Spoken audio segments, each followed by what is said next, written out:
This is the inside of a nerve.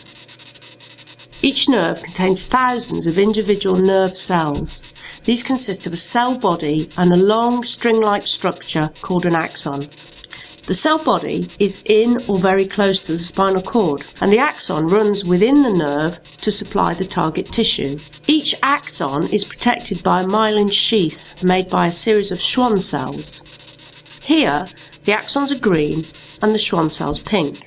To the left is the spinal cord, and to the right is the nerve's target tissue, let's say the end of the finger.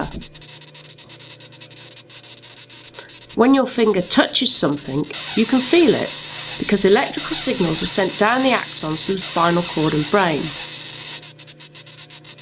Now, you cut your finger badly and the nerve is severed. At this point, the end of your finger is numb. The portions of the axons that are connected to the end of the finger have lost their connection with their cell body in the spinal cord and can't survive. This part of the axon will die along with its myelin sheath. The dead remains are broken down and cleared away by immune cells, but part of the nerve structure known as connective tissues and the Schwann cells still remain. The injured axons can grow back. As part of this process, the end of each axon sprouts into a number of branches.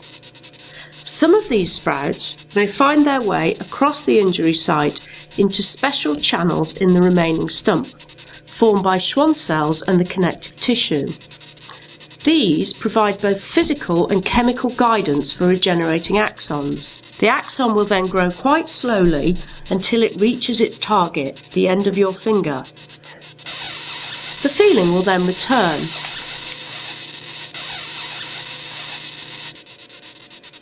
Sprouts that do not manage to cross the injury site and grow back to the target may die, but others can remain. In some cases, these may generate spontaneous electrical signals that can lead to the development of abnormal sensations and, in some cases, chronic pain.